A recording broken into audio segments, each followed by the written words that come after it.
Bonjour frères et sœurs, que le Seigneur vous bénisse. Il y a deux choses essentielles dans la vie d'un chrétien, pour la marche du chrétien. C'est la sanctification et c'est la relation avec Dieu, c'est-à-dire prier, lire la Bible, chercher la communion avec le Seigneur, la relation avec le Seigneur. Ces deux choses sont essentielles pour le chrétien qui veut avancer. Et aujourd'hui, nous allons voir un ennemi à ces deux choses, un ennemi qui n'est pas extérieur, un ennemi qui est vraiment intérieur et duquel nous sommes responsables. Nous sommes nous-mêmes le propre ennemi de cette marche que nous voudrions avec le Seigneur. Et cet ennemi, on va le voir ensemble, ce sont les excuses. Les bonnes excuses que nous avons, les bonnes excuses que nous présentons devant Dieu. Il y a des bonnes excuses du chrétien, et on va le voir ensemble. Les bonnes excuses par rapport à la sanctification et les bonnes excuses par rapport à la relation avec Dieu. Pour commencer simplement, qu'est-ce qu'une excuse? La définition de l'excuse dans le dictionnaire, elle tient en 2 points. La première, c'est une excuse, c'est une raison apportée pour se disculper, c'est-à-dire pour prouver son innocence, pour ne plus être accusé. Donc l'excuse, c'est lorsqu'on accuse, c'est pour être mis hors de cause lorsqu'on nous met en cause. Donc le premier point de la définition, c'est que c'est une raison apportée pour se disculper.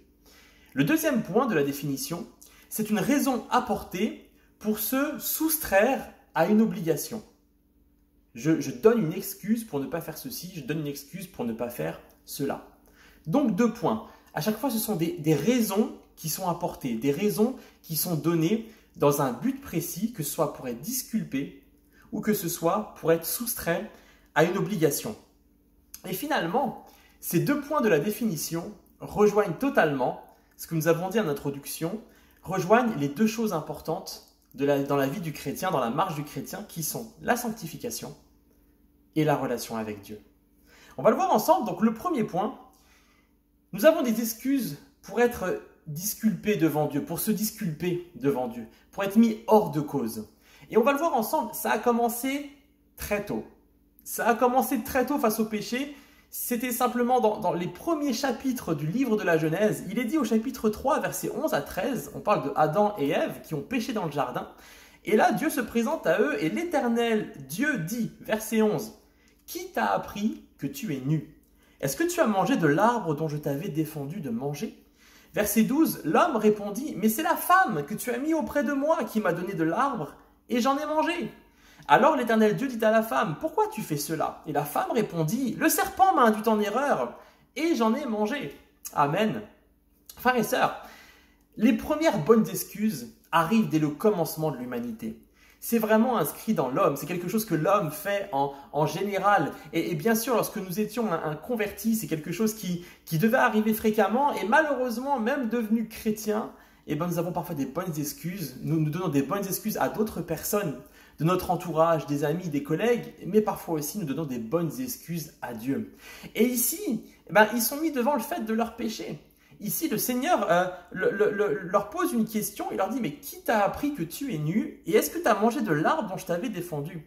Remarquez une chose, Dieu ne les accuse pas, pourtant Dieu savait très bien ce qui se passait, mais Dieu va les questionner.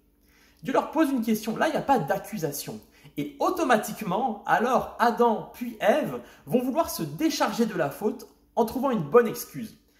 Adam, automatiquement, il va dire que c'est la femme et il va aussi un petit peu finalement enlever l'accusation de lui, donc en mettant sur la femme, mais aussi un peu sur Dieu. C'est toi qui l'as mis auprès de moi. Donc c'est la femme, c'est sa faute et en plus c'est toi qui l'as mis auprès de moi, donc finalement la faute elle est plus partagée par vous.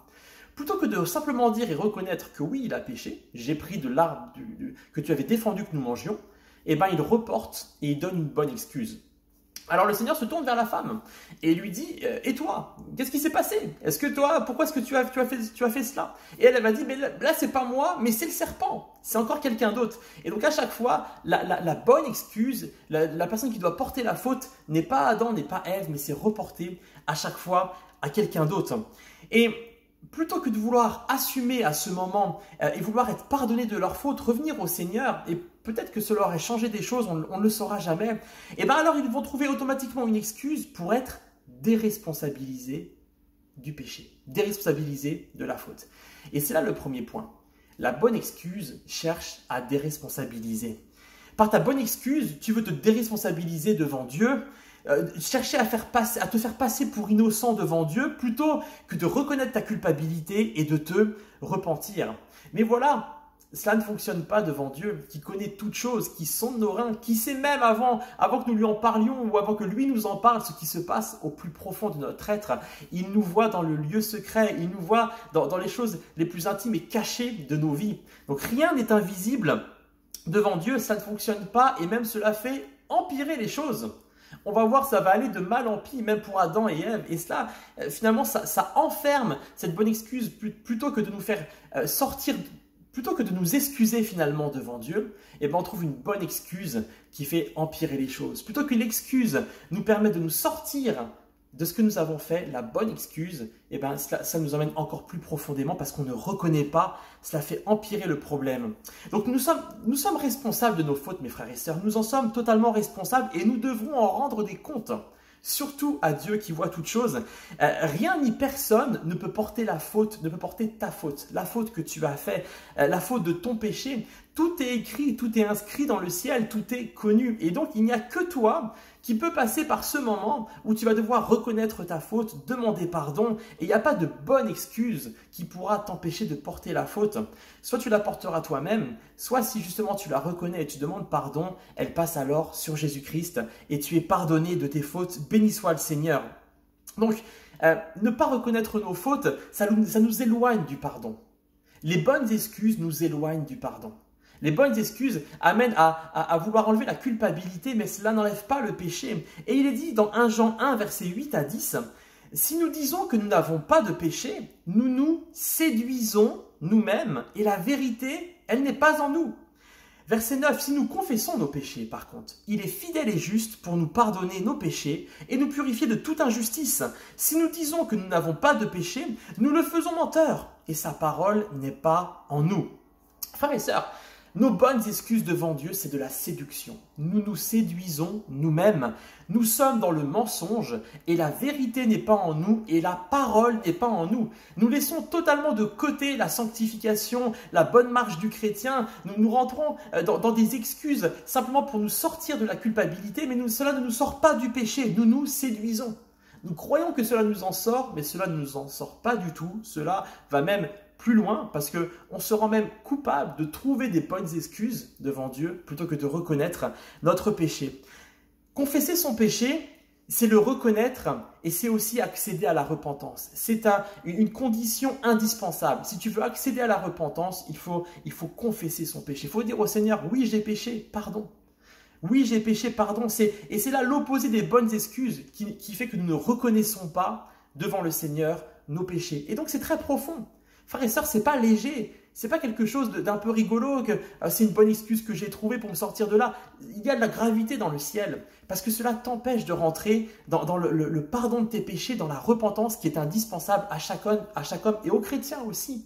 Nous sommes pardonnés de nos péchés en général par le Seigneur Jésus, mais quand nous péchons, nous devons quand même revenir et confesser nos péchés et demander pardon au Seigneur.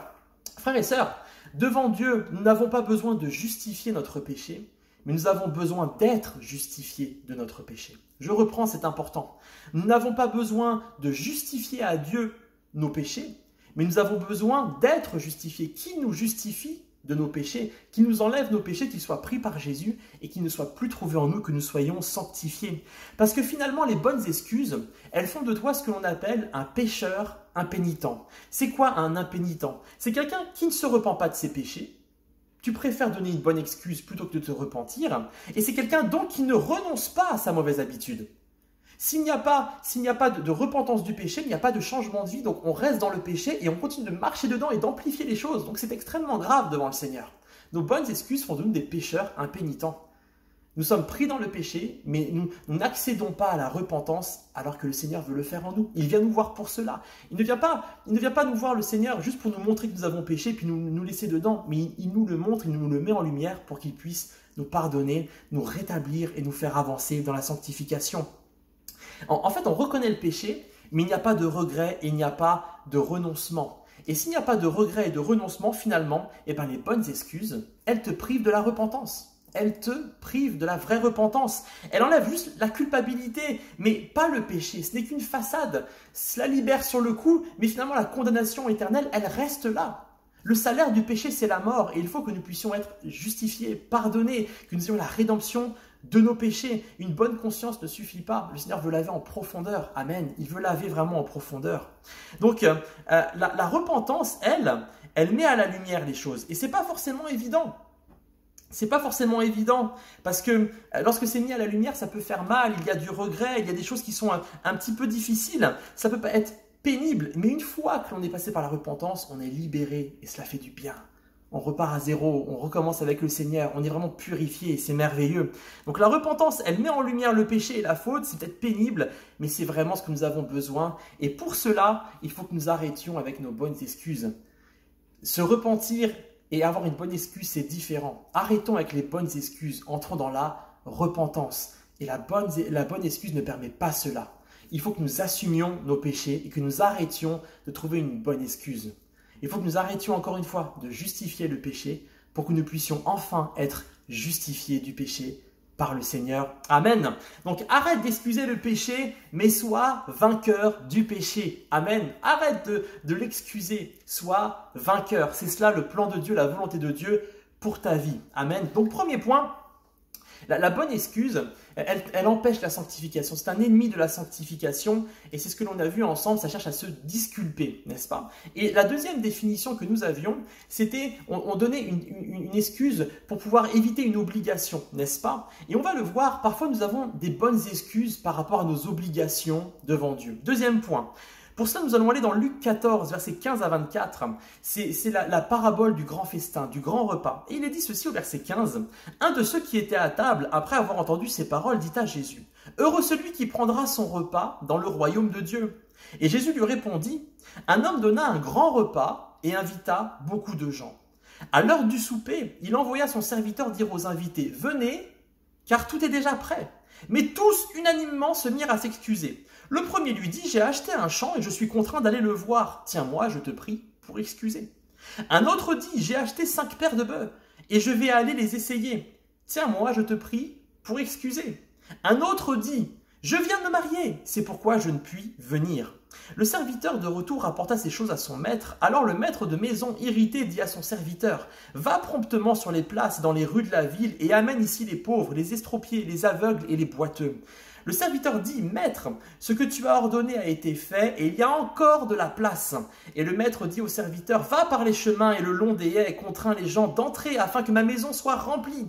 Car je vous le dis, aucun de ces hommes qui avaient été invités ne goûtera à mon repas. » Amen. Donc c'est la parabole du grand repas qui est donnée par Jésus. Et elle est aussi surnommée, cette parabole, la parabole des bonnes excuses. Nous le voyons ici, 3 personnes, les personnes qui sont invitées au repas vont tous avoir une bonne excuse. Et on va le voir ensemble, ces personnes ici ont des excuses mais qui ne sont même pas valables, qui n'ont même aucun sens. On le voit, ils n'ont pas été invités à quelque chose de difficile, ils n'ont pas été invités à, je sais pas moi, à des funérailles, à quelque chose de pénible, ils sont invités à un grand festin.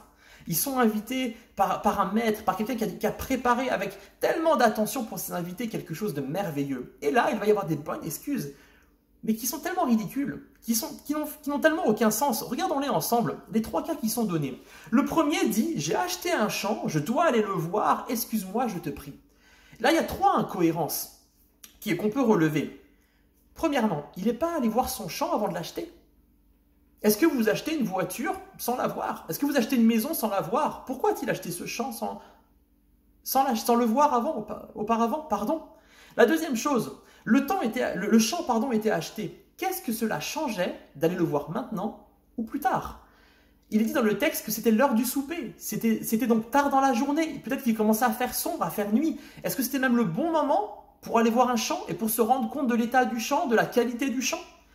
Et en fait, troisièmement, finalement, la personne a dit qu'elle va aller voir le champ, mais ne pouvait-elle pas y aller le lendemain? On le disait, il faisait nuit à ce moment-là. Donc disons-le franchement, cette première bonne excuse, elle ne tient pas. Il l'a forgée par lui-même. Il y a même peut-être un petit peu de mensonge, n'est-ce pas? La limite, parfois, elle est faible entre les deux. Elle est limite entre les deux, n'est-ce pas? Et c'est lui-même qui s'est forgé cette bonne excuse pour sa conscience. Simplement, lui, il a formulé cette bonne excuse pour sa propre conscience, mais ce n'était pas une bonne excuse. Donc quelque chose qu'il a formulé, peut-être parce qu'il a été pris, je ne sais pas, de court, alors il a dit ce qui lui passait par la tête, et finalement on se rend compte que ce n'est pas du tout une bonne excuse. Donc ça c'est la première personne. La deuxième personne, elle dit, j'ai acheté 5 paires de bœufs et je dois aller les essayer, excuse-moi, je te prie. Encore une fois, on le voit ensemble ici, là il y a 2 incohérences, il ne les a pas essayés avant. Il n'a pas été voir les bœufs avant, il veut les essayer maintenant, encore une fois, tard dans la journée. Et cette première incohérence, il n'est pas parti les voir avant. Et donc la deuxième incohérence, pourquoi est-ce qu'il y va maintenant? Encore une fois, tu y vas quand il est tard. Tu vois les bœufs, l'état de santé des bœufs quand il est tard, à la fin de la journée. Encore une fois, cela ne tient pas. Et enfin, le troisième, il dit, lui, carrément, là, il n'y a carrément aucun sens. On ne comprend vraiment pas ce qu'il dit. Il dit, moi, je viens de me marier, donc je ne peux pas venir. En quoi le mariage l'empêche d'aller au festin? Alors qu'il était invité, là, ils vont les chercher. Qu'est-ce que ça change? Qu'il amène son épouse. Et puis s'il s'est marié, s'il est présent là, c'est qu'il n'est plus dans les noces. Donc finalement, il aurait pu peut-être même dire autre chose, mais pas trouver une excuse comme cela. Le mariage n'empêche pas d'aller à une invitation. Elle a tant de bonnes excuses pour éviter un festin, et ces excuses nous paraissent presque ridicules, n'est-ce pas? Et lorsque l'on pense à cela, on comprend que le maître se soit fortement irrité, parce qu'il a l'impression qu'on s'est moqué de lui, et c'est le cas. Ces personnes se sont moquées du maître. Lui, il avait préparé le tout, et peut-être qu'il aurait pu les excuser pour des bonnes raisons, comme n'importe qui. Mais là, on parle d'un maître, on parle de quelqu'un d'important, et il a l'impression qu'on s'est moqué de lui. Les bonnes excuses font que l'on s'est moqué du maître. Alors question, et nous? Combien de fois le Seigneur nous convie-t-il à un festin, à un rendez-vous divin? Et alors on a des bonnes excuses qu'on lui formule. Il y a toujours une bonne excuse. Ce n'est pas le bon moment. À cause de mon travail, j'ai ma haie à tailler, j'ai la voiture à aller faire ceci. Ce n'est pas le bon moment. Et nous nous complaisons dans des bonnes excuses qui finalement devant lui n'ont pas beaucoup de sens. Combien de fois nous avons des bonnes excuses pour ne pas lire la Bible, prier, aller à l'église? Tous ces rendez-vous divins que nous ratons, frères et sœurs. Et on donne des bonnes excuses au maître. Et cela peut irriter le maître. Nos bonnes excuses peuvent irriter le maître. Dieu connaît notre cœur, on ne le trompe pas. Et c'est ça qui l'irrite, c'est lorsqu'on se moque de lui. On ne se moque pas du nom de Dieu, il est redoutable, alléluia, il est l'autorité. Dieu voit les vraies raisons qui sont le plus souvent un manque d'envie, un manque de discipline, une envie de faire autre chose, une flemme chrétienne. Tant de bonnes excuses que nous donnons à Dieu et nous pensons qu'il va marcher, nous pensons qu'il va nous croire. Frères et sœurs, les bonnes excuses sont ennemies de la relation avec Dieu. Les bonnes excuses sont les ennemis de ta relation avec Dieu. Et toi, après, quand tu en auras envie, tu vas venir devant Dieu, tu vas venir voir le maître que tu as irrité, tu vas vouloir passer un temps avec lui et tu ne comprends pas que tu ne sois pas dans la présence de Dieu, que ce soit quelque chose de difficile ou que tu n'aies pas l'accomplissement de tes prières. Tu vas peut-être même dire au maître, pourquoi tu n'exauces pas? Mais qu'avons-nous fait, nous, quand le maître nous a conviés? Combien nous devons respecter l'invitation du Seigneur, le rendez-vous divin? Il y a des rendez-vous divins auxquels tu es convié et auxquels tu ne dois pas te soustraire. Tu ne peux pas donner une bonne excuse au Seigneur. Si le Seigneur vient, il sait que c'est le bon moment pour venir auprès de toi, pour que vous ayez ce rendez-vous divin, ce moment ensemble. Tu ne peux pas t'en soustraire. Nous sommes les disciples du Maître et nous allons là où le Maître nous convie, là où il nous invite, et nous devons respecter l'invitation, honorer même l'invitation, parce que le Maître a été furieux. Et au final, ces personnes, il est dit, remplissez la maison, parce qu'aucun de ceux qui étaient invités ne goûtera à mon repas. Frères et sœurs, nous pouvons, à force de refuser les invitations du Maître, les rendez-vous divins, nous pouvons même carrément nous soustraire, peut-être même au grand rendez-vous, lorsque nous devrons rencontrer notre Seigneur à la fin de notre vie. Nous pouvons tellement avoir raté d'occasion que nous pourrions rater la grande occasion lorsque nous quitterons cette terre et nous retrouverons auprès de lui. Quel argument aurons-nous? Quelles bonnes excuses aurons-nous devant lui? Lorsqu'il nous posera ces questions, qu'il nous mettra devant le fait en disant « Mais je connaissais toutes choses. Je connaissais toutes choses. Et tu ne m'as pas honoré, tu n'as pas respecté ces rendez-vous divins. » Alléluia. Donc tes bonnes excuses peuvent finir par te faire oublier le Maître et rater le rendez-vous éternel, le ciel. Amen. Donc concluons ensemble. J'aimerais te laisser cette phrase. Tu n'as plus de bonnes excuses pour te trouver des bonnes excuses. Tu n'as plus d'excuses, frères et sœurs. Tu n'as plus de bonnes excuses pour te trouver dans ta vie chrétienne, des bonnes excuses. En cet instant, si c'est ta vie, si c'est ainsi pour toi, je t'invite à demander pardon au Seigneur. Vraiment parce que parfois, on manque de respect pour le Seigneur par nos bonnes excuses. lorsque nous avons péché ou lorsque nous avons manqué nos rendez-vous divins, on a tellement trouvé des bonnes excuses qui n'honorent pas le Maître. Il faut commencer par lui demander pardon parce qu'on ne se moque pas de Dieu, dit la parole. On ne se moque pas de Dieu. On peut dire pardon Seigneur, vraiment. Je t'invite à le faire en cet instant. Pardon Seigneur parce que je t'ai manqué de respect. J'ai trouvé des bonnes excuses qui finalement étaient ridicules. Des bonnes excuses pour excuser mon péché et finalement je suis resté dans le péché. Et puis des bonnes excuses pour rater mes rendez-vous divins et finalement j'ai raté tellement de choses avec toi. Je ne suis pas là où je devrais être. En étant convié à ton repas, je devais être en relation avec toi, grandir avec toi, être tellement un disciple plus ressemblant au Maître et je ne le suis pas, c'est ma faute parce que j'ai raté mes rendez-vous divins. Et nous avons besoin de la sanctification, de la relation avec Dieu pour marcher dans notre vie chrétienne. Alors il faut que nous demandions pardon au Seigneur d'avoir donné des bonnes excuses pour ces deux choses indispensables. Le Seigneur le sait, tu ne l'as pas trompé tout ce temps. Il connaît, il voit. Mais il est prêt à te pardonner. Il est prêt à rétablir toutes choses maintenant. Donc viens auprès de lui. Je t'invite, donc pour terminer simplement ces deux choses, à arrêter de justifier ton péché, mais à entrer maintenant dans la justification du péché par le sang de Jésus-Christ, par la repentance, par le regret. Vraiment arrête de justifier ton péché, de t'excuser auprès de Dieu, mais rentre dans la justification, qui fait que le péché est enlevé une fois pour toutes. Il est porté par Jésus à la croix et c'est tellement meilleur pour ta vie d'être purifié de tes péchés. Et deuxième point, arrête de te soustraire à tes rendez-vous divins, mais entre dans la vraie relation avec Dieu. Quand le Maître t'appelle, c'est parce qu'il a envie de passer un moment de qualité qui est merveilleux. Et tu verras que finalement, les bonnes excuses, c'est le diable qui te les donne, qui te les inspire, pour que tu ne rentres ni dans la sanctification, ni dans la relation avec Dieu. Parce que si tu en es privé, alors il te manque tellement de choses. Tu vas tellement être faible et même si tu finis par être sauvé, est-ce que ce ne sera pas par le feu, avec tellement de petites choses que tu auras ratées? Ce serait tellement dommage. Le Seigneur veut plus pour toi. Donc arrête de te trouver des bonnes excuses et commence à vraiment dans ta marche du chrétien à accepter la sanctification, à travailler à ta relation avec Dieu. Le Seigneur le veut pour toi, c'est possible. C'est possible aujourd'hui. Décide-le, tout simplement. Que le Seigneur vous bénisse. Excellente journée à tous et je vous dis à très bientôt. Au revoir.